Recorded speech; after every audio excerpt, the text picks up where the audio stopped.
Hey everybody, it's Allie, the Canine Nutritionist from Padfoot Palms, and today we are going to be reviewing Spot Farms, which was a request from one of our viewers, so thank you so much for that request.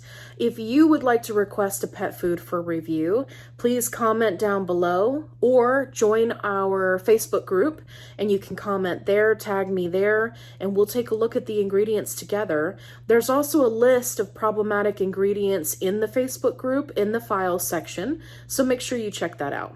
Okay, so let's just get right into it and let's take a look at this food. Okay, so first up, we've got our trusty Chewy.com page because they make it so easy to look at ingredients. So it looks like what pops up first is a lot of the treats that Spot Farms makes. I'm going to assume that that they want me to review the food and not the treats.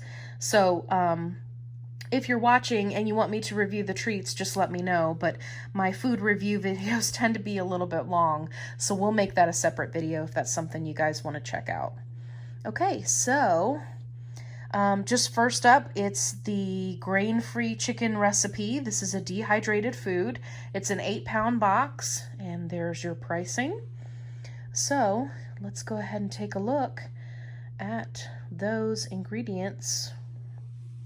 Here we go.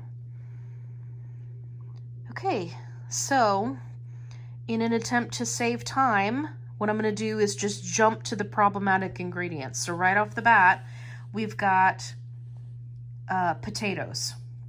Now, if it was the only starch in this food, or it was only listed once, that would be fine. What you would want to do is you would want to make sure that you get a smaller box of this food, and then when you rotate to the next food, because you should always be rotating your pet's food, you'd want to pick something that didn't have potatoes. So if you look here, you can see we've got dried potatoes, and then if you kind of skim down the list, right, then we come down and we've got dried sweet potatoes. Okay, so now we're doubling up on the potatoes. We've got yeast, which is very problematic for dogs that are prone to yeast overgrowth.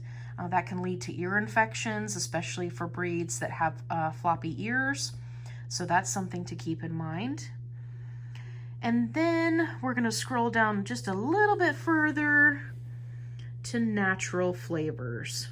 Okay, I am not a huge fan of natural flavors. If this was my choice, I would automatically eliminate this food. Natural flavors, I know you probably heard me say it before, is a loophole for all kinds of chemicals that they can use as enticers to trick your dog into eating the food. So I don't like to see that listed.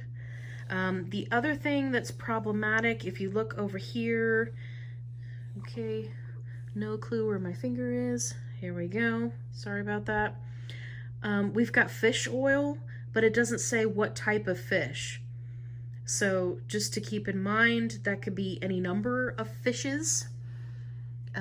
And the type of fish that's being used in pet food is not the same quality that you're used to seeing at the grocery store. So that's just something to keep in mind. So let's go ahead and take a look at the turkey. And as you can see, it comes in various sizes, right? Because just a minute ago I was talking about doing rotation. So you always want to make sure that you're getting a smaller size so that you can rotate. So what you'll find with a lot of these companies is they have like a base recipe, and then they change out a couple of items for differing proteins. So here we've got the dried potatoes again, and then we've got the yeast again, the sweet potatoes again, the fish oil again. And if we keep going down, I'm just reading through here. Okay. Oh, I don't see the natural, oh, nope, there it is. After ascorbic acid, we've got the natural flavors again, which I'm not a fan of. So these are going to be potato heavy foods. I wanted to see if it would give you the guaranteed analysis, which apparently they're hiding. Interesting. Okay, stick with me here. Let me see.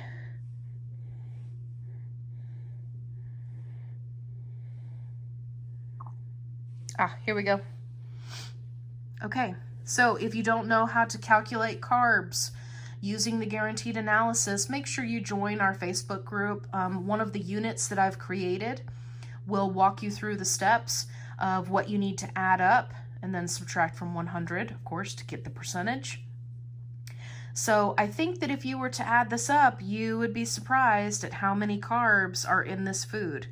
So go ahead and get a pen and paper and write down these values, and I'll let you calculate that up. So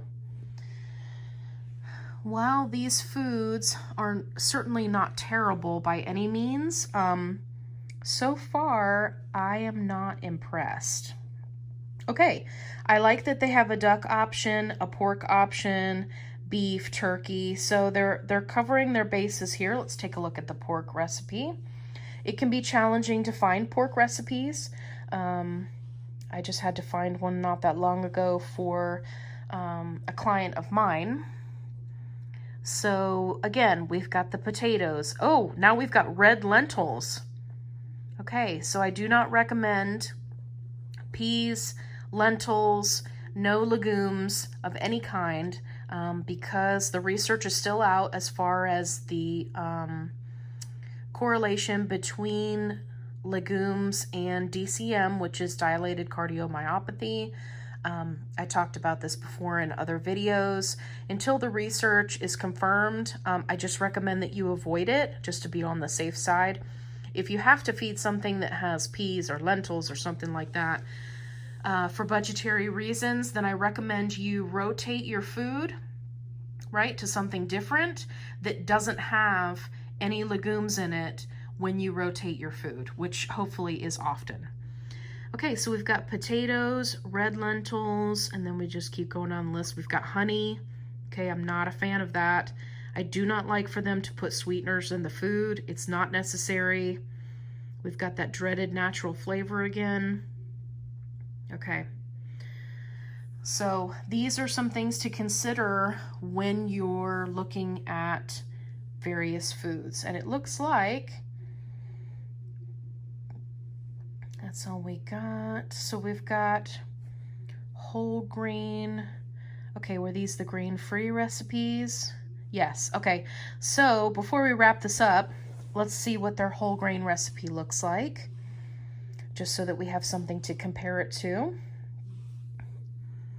Okay, so we've got barley, which in and of itself is fine if that was the only grain that was in here, right? So unfortunately, that's not going to be the case, because when we go down, we can see we've got potatoes, rolled oats, keep going, green beans, steel cut oats, right? It's too many. If it was just one of those items, and then that dreaded natural flavor again. So if it was just one of those, then I would consider it. But when you've got multiples, it really makes it hard to be able to recommend that food.